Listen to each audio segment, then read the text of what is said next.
GVL साहब से यही पूछ लेते हैं कि सर हल्ला बोल होते होते फैसला हो जाएगा या कल के हल्ला बोल में होगा या अगले 4 दिन में होगा, क्या होने वाला है? क्योंकि पूरे देश की नजर है, खास तौर पर अगर आप विपक्षी पार्टियों को देखें, सबको लग रहा है कुछ बड़ा होने वाला है और ये जो हलचल है उससे भी संकेत मिल रहे हैं। तो आज हल्ला बोल खत्म होते होते तक कोई फैसला बड़ा? नमस्ते अंजना जी, आपको, दर्शकों को और सभी पैनल में सभी गेस्ट को। और देखिए, ये 5 दिन का आज माननीय प्रधानमंत्री जी के बयान आपने अभी सुनवाया। ये बहुत ही अहम सत्र है, छोटा सत्र है लेकिन बहुत अहम फैसले होंगे। माननीय प्रधानमंत्री जी ने इस बात पर बिल्कुल उन्होंने स्पष्टता दी है। हाँ। आज पूरे दिन एक ऐतिहासिक पल है। आज पुराने अभी जो वर्तमान संसद से नए भवन में हम सब लोग प्रवेश करने वाले हैं, अमृत काल में प्रवेश कर रहे हैं। माननीय प्रधानमंत्री जी का हो और हमारे नेता सदन राज्यसभा के पीयूष गोयल जी के भाषण हो या अन्य भाजपा के नेताओं के हो या कई दलों के सांसदों की आज बात करें तो एक रिफ्लेक्टिव बात है। मतलब 75 साल में हमने क्या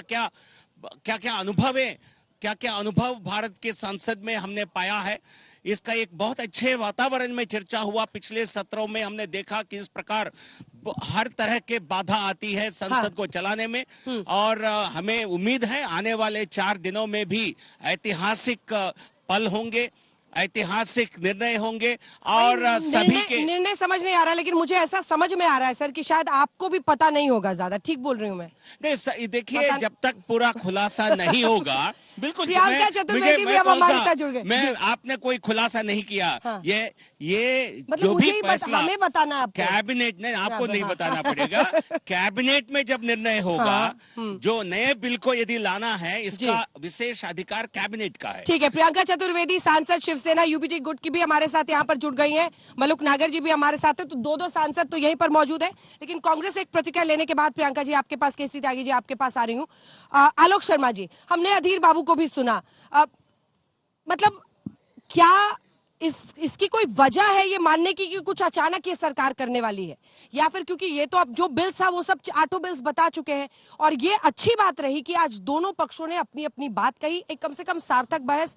एक बार याद तो किया हमने पुरानी संसद को छोड़ने से पहले कि इसकी दीवारों ने क्या क्या देखा है, किसकी साक्षी बने हैं।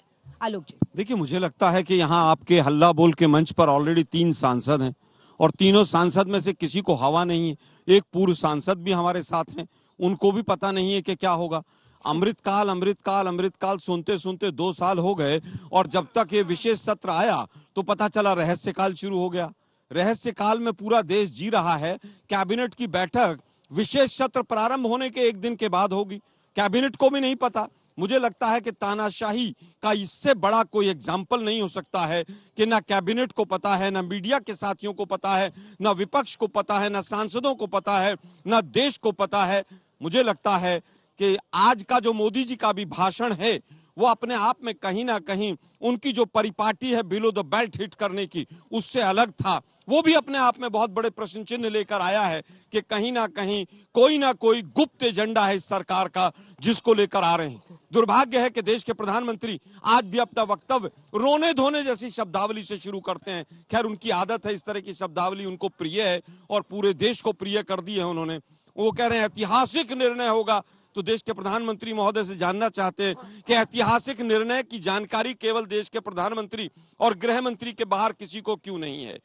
सहमति होगी कि नहीं होगी, आगे विरोध होगा कि नहीं होगा, नए मंदिर में लोकतंत्र के जा रहे हैं और उसके बाद इतनी नकारात्मकता और रोने धोने जैसी शब्दावली को लेकर देश के प्रधानमंत्री आगे बढ़ना चाहते हैं, ये दुर्भाग्यपूर्ण है। ठीक है, सत्ता पक्ष से तो आप ही सांसद हैं, बाकी दोनों भी बोले, फिर आप ही को रिएक्ट करना है। इतना तनाव में क्यों है विपक्ष? क्योंकि जो भी संसद के सामने, हम तो कोई गुप्त रूप से कुछ नहीं होने वाला है। संसद का सत्र बुलाया है, संसद में बहस होगा, कोई भी नए बिल होगा तो उस पर चर्चा होगा। क्यों इतना तनाव में है, मैं समझ नहीं आ रहा है। क्योंकि आपका इतिहास ऐसा है कि आप बिना चर्चा के बिलों को पास कराते हैं। नोटबंदी और 3 काले कानूनों जैसे कुकर्म। नोटबंदी कोई बिल नहीं था, नोटबंदी एक एग्जीक्यूटिव निर्णय था। ठीक है प्रियंका जी, वो कह रहे हैं कि तनाव में है विपक्ष। क्या वाकई तनाव है आप लोगों में इस विशेष सत्र को लेकर? आपको हमारे चेहरे से तनाव दिख रहा है, पर हाँ, तनाव जरूर है। तनाव इस बात का है कि रोज प्रजातंत्र का हनन हो रहा है, एक स्पेशल सेशन बुलाया जाता है, स्पेशल सेशन अचानक से अनाउंसमेंट होता है, कोई एजेंडा नहीं होता है, और एजेंडा के साथ साथ अब तक बाकी विपक्ष हो या सत्ता पक्ष के खुद हो, इनके खुद के एलाइज 38 एलाइज हैं, 37 एलाइज हैं, जो भी है उनसे पूछ लीजिए क्या उनको पता है ये 37 ये स्पेशल सेशन क्यों बुलाया गया है। चलिए 37 एलाइज को छोड़िए, कोई इन्हीं के एमपी से पूछ लीजिए, खुद जीवीएल राव जी नहीं जानते हैं क्या निर्णय होने वाला है, स्पेशल सेशन क्यों बुलाया गया है। क्योंकि जो आज हम पार्लियामेंट्री डेमोक्रेसी की चर्चा कर रहे थे, वो पार्लियामेंट्री डेमोक्रेसी बहुत स्पष्ट है कि अगर any session is taking place outside of the regular session, उसमें विपक्ष से भी राय मशवरा कर ये निर्णय लिया जाता है। तो आप उसका रोज हनन करें, फिर आकर कहते हैं रोना धोना बंद कर दीजिए। अरे प्रधानमंत्री जी, आप रोना धोना बंद करिए, आप हवाला देते हैं प्रजातंत्र का और उसी प्रजातंत्र का गला घोटते हैं। तो ये हमारा ये तनाव है कि प्रजातंत्र और संवैधानिक तौर तरीके को खत्म करने का काम हो रहा है, इसके लिए हम अपनी आवाज उठाएंगे। ठीक है, केसी त्यागी जी, वैसे आजकल कह रहे हैं कि आप लोगों का सुर इधर ज्यादा मिलने लगा है, पर आज जो आप बोलेंगे इस मंच से, उससे पता चलेगा कि नीतीश बाबू आगे क्या करने वाले हैं। लेकिन जो प्रश्न है मेरा सर आपसे, देखिए सरकार का कहना है उन्होंने अपना एजेंडा बता दिया है, आज एक सकारात्मक बहस हुई, शक की वजह क्या है, और अगर उनको करना ही होगा सर तो कभी भी कर देंगे, जैसे डिमोनेटाइजेशन उनका एग्जीक्यूटिव फैसला लिया, कर दिया उन्होंने। नहीं अंजना जी, ऐसा नहीं है। हाँ। मेरे तीनों साथी पार्लियामेंटियन रहे, मैं भी लोकसभा राज्यसभा में रहा हूँ। हाँ। पीडी आचार्य साहब की किताब है कॉल एंड शकदर की लिखी हुई, जिसमें स्पेशल सेशन बुलाने के वक्त प्रेस कम्युनिक भी जारी होता है सेक्रेटरीट की तरफ से, और जिसमें स्पेसिकली मेंशन होता है कि what is the specific purpose for which the session is बीज कन्वीन्ड।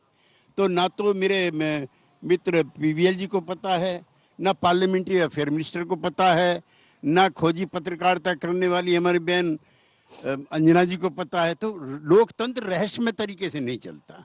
मुझे प्रसन्नता है कि आज प्रधानमंत्री ने जिक्र किया पंडित जवाहरलाल नेहरू का। हाँ। इसी संसद के अंदर रात को 15 अगस्त को 1947 को, और एक चीज और मैं बताऊं आपको अंजना जी, उस दिन यहाँ पर कोई 50,000 आदमी 15 अगस्त को संसद के अंदर घुस गए थे।